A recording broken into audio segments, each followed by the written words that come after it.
Arson down. The time commitment that it takes to be a volunteer is significant. There's over 180 hours worth of training that needs to be done before a volunteer firefighter can be a volunteer firefighter. And doing that training within a period of time where you're balancing work, balancing family, and balancing whatever hobbies you have at home can be extremely difficult.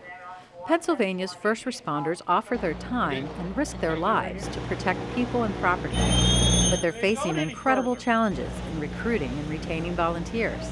In fact, the Commonwealth had nearly 300,000 emergency responders in the 1970s.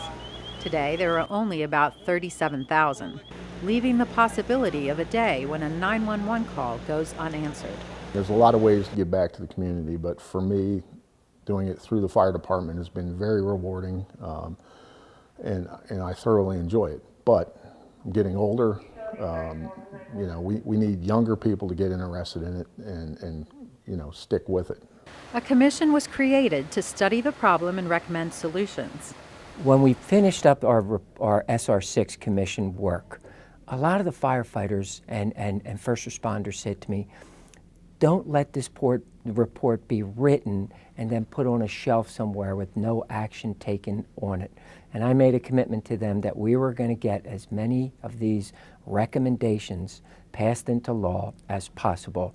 Over the past 2 weeks, the House made good on its promise to help our fire and EMS personnel by passing more than a dozen bills.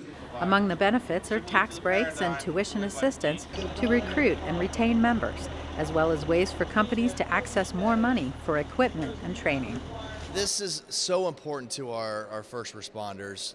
You know, they take care of us. When we dial 911, we expect those guys to show up. And I know for my district, it's predominantly staffed by volunteers, especially when the fire company is concerned. So giving these guys the tools to recruit and fundraise and do things to make sure that we're not costing them money and time is really important. I started my civic duty as a junior firefighter, so I have this passion for junior firefighters, and it's really what's triggered my community service in general. So we passed a bill over in the spring, with House Bill 1522, which reduces some training requirements for junior firefighters so that we can recruit young folks into the fire service. It's completely flattering to be recognized by so many pieces of legislation through the House, and knowing that, hey, people are going to start looking out for us and have a vested interest in making sure that we succeed.